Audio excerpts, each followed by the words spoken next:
SNS가 뭐길래 사실 최근에 정치인과 SNS 뗄래야 뗄 수가 없죠. 그런데 이 SNS를 스스로 떼겠다고 선언한 사람이 있습니다. 오늘의 첫 번째 주인공 저희가 준비한 게 박지원 국가정보원장입니다. 네, 박지원 국가정보원장 사실 누구보다 정치인 시절에 SNS를 많이 했던 정치인이기도 한데 근데 박지원 국정원장 내정된 직후에 SNS 끊겠다고 하지 않았었나요? 그러셨죠. 네. 뭐 그러셨나 봐요. 그러니까 최근에 올린 글에 따르면 사모님 산소에 아마 가려고 했는데 비가 많이 와서 못 갔다. 네네. 그래서 비 때문에 고생하신 분들에게 위로를 전하고 네네. 대신 손주들하고 교회를 가겠다라고 했는데 일단 아니 국정원장이면 상당한 이 국가정보 대한민국 모든 국가정보를 사실상 관장하고 있는 거 아니겠습니까?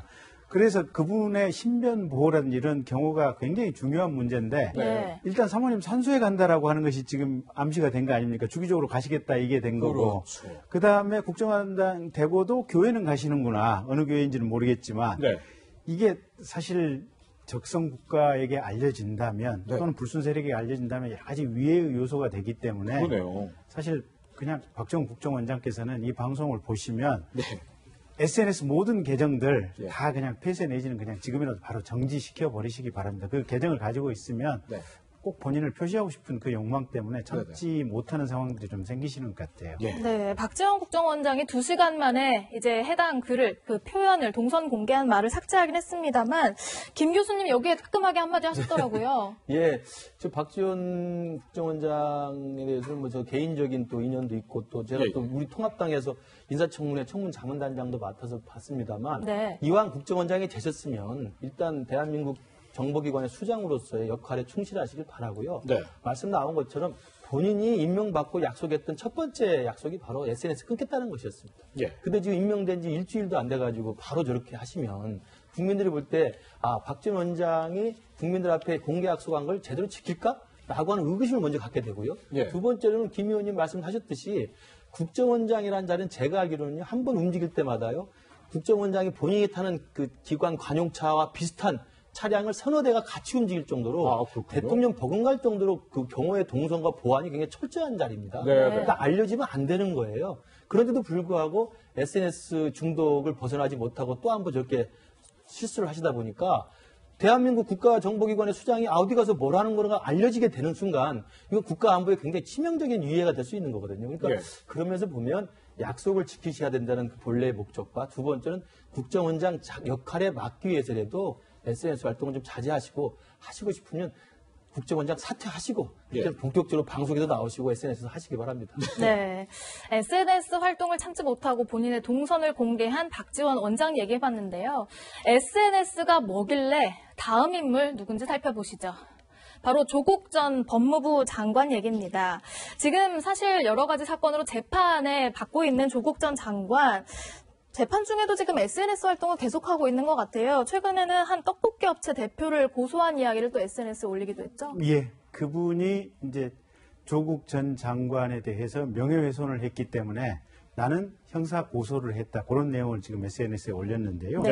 그 이제 기업을 운영하시는 분이 조국 전 장관을 상대로 해가지고 코링크 P라고 이제 본인 수사를 받았던 그 내용의 이 사모펀드가 조국 전 장관 것이 아니냐. 그리고 이것을 통해서 중국계 자금에 지원을 받은 것이 아니냐. 그다음에 조국 장관을 포함한 문재인 대통령이나 이인영 통일부 장관은 공산주의자가 아니냐. 이런 내용의 발언을 한 것에 대해서 명예훼손죄로 고소를 했다. 이런 내용을 본인의 SNS에 올렸습니다. 김 교수님. 이 부분도 또 따끔하게 또 지적을 하셨던데요? 제가 또 조국 전 장관에 대해서는 뭐 누차 말씀을 좀 드립니다만 지금 재판 중이지 않습니까? 재판 중이면 본래 조국 전 장관은 이 SNS 정치로 유명하신 분인데 심지어 청와대 민정수석 재직 시에도 그리고 법무부 장관 재직 시에도 활발한 SNS 활동을 했었습니다.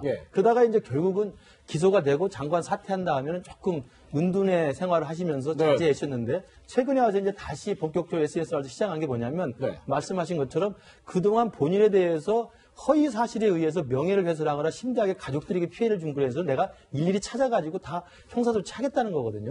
그러면서 그때 떡볶이 대표를 고소를 하신 건데 저는 저 부분도 SNS 활동을 하는 것 자체도 뭐 누가 뭐라고 할 수는 없습니다만 지금 조국 전 장관이 갖고 있는 국민적인 시선은 뭡니까? 네. 진보를 자처하면서 자기들이 했던 말에 대해서 계속 이중적인 이야기, 행동, 그다음에 내로남불, 조로남불의 창시자로서 이야기될 정도로 말과 행동이 다른 것에 대해서 국민들이 지금 밉상으로 보고 있는 거거든요. 예. 이번에 조국 전 장관이 지금 자기 허위사실로 명예훼손했다고 고소한 분들도 보면 조국 전 장관이 과거에 서울대 교수 시절에 올린 내용에는 이런 내용이 들어가 있잖아요. 다 아시다시피 공적 인물의 검증 과정에서는 허위사실이거나 사실로 확인되지 않은 내용도 충분히 제기할 수 있고 이 부분에 대해 처벌은 가능하지 않다. 예. 이렇게 주장을 했던 분이 본인이 당하니까 지금 혼자 찾아가지고 고소를 하겠다는 거거든요. 네. 이것도 제가 볼 땐 내로남불의 또 탄박이에요.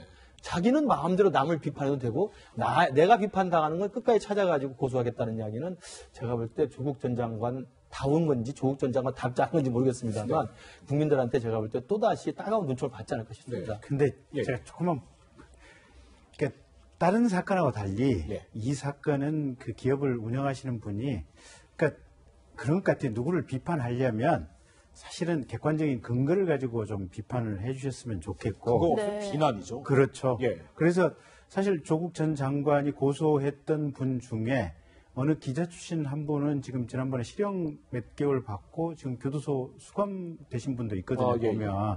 그래서 어쨌든 누구에 대해서 비판을 하려면 명확한 근거를 가지고 좀 비판을 하는 어떤 사회적인 풍토가 좀 됐으면 하는 그런 생각이 좀 듭니다. 네. 네, 어쨌든 조국 전 장관은 이번 일로 고소인 조사까지 마쳤다고 하는데요. 향후 수사 어떻게 진행될지도 좀 지켜봐야겠습니다. 네. SNS가 뭐길래 저희가 또 한 명 준비했습니다. 누군지 확인하시죠. 바로 최강욱 열린민주당 대표입니다.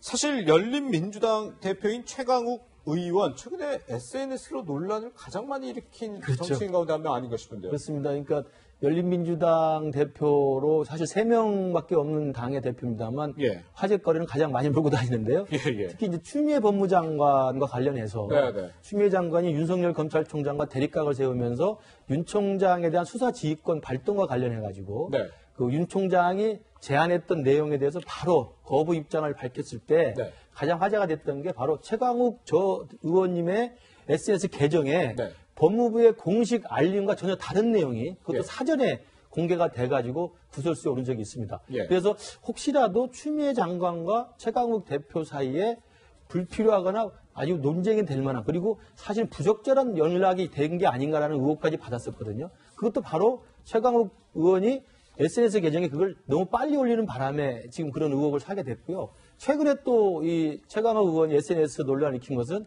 이번에 지금 대전에 물난리가 났던 시절에 그렇죠. 예. 바로 최강욱 의원이 주최하는 의원들 공부 모임의 사진을 SNS에 올렸는데 네. 거기에 보면 파한대소하면서 다 의원들이 맞아요. 웃고 있고 예. 대전을 지역구로 둔 황운하 의원도 웃는 모습이 있는데 네. 바로 그 장면 뒤에 있는 TV 화면에는 바로 그 대전에 물난리가 나서 그 지역의 한 분이 심정지 상태라는 이야기가 떠 있는 상태거든요. 네. 그렇기 때문에 물론 국회의원이 SNS 활동하면서 대중들에게 유권자들에게 많이 알리는 건 좋습니다만 네. 그런 SNS 활동이 지나치게 과도하게 많을 경우에는 결국은 자기 스스로가 돌아온 부메랑을 맞을 수가 있다. 이런 면에서 아마 최강욱 의원도 조금 자제할 필요가 있지 않나 싶습니다. 네. 네. 김경진 의원님, 국회의원 하셨으니까 뭐 이렇게 많은 공감도 있으실 것 같은데 사실 이 SNS 논란 우리나라만의 일이 아니잖아요. 저기 미국의 트럼프 대통령도 네. 트위터 할 때마다 논란인데 정치인들이 이런 논란 속에서도 계속 SNS를 끊지 못하고 계속 이어가는 거 어떤 이유가 있을까요? 그러니까 자기 자신을 유권자들에게 네. 또 국민들에게 계속해서 보여주고 관심을 끌기 위한 그런 동기에서 하는데 네. 문제는 이게 어떤 현안에 대해서 의견을 피력했을 때 스스로 깊게 생각해보고 정제돼 있고 네네. 비교적 올바른 답을 가르쳐주면 이건 국민들의 생각 또 여론 형성에도 좋은 영향을 끼치지만 예. 그렇지 않고 그냥 쓱 생각해보고 그냥 피상적으로 의견을 한 번씩 던졌을 경우에는 사실은 정치인이 가지고 있는 힘이라든 영향력이 막강하잖아요, 보면. 그렇죠. 그래서 잘못된 시그널을 국민들에게 줄 수도 있어서 네. 제가 보기에는 득실이 공존하는 게 SNS 아닌가 싶습니다. 네. 사실 정치인의 발언이라는 게 한마디 한마디가 굉장히 중요한데 SNS 통로 여러 곳이 생기면서 의사소통이 활발해진 만큼 조금 더 주의해야 될 필요가 있을 것 같습니다. 두 분 말씀은 오늘 여기까지 듣겠습니다. 고맙습니다.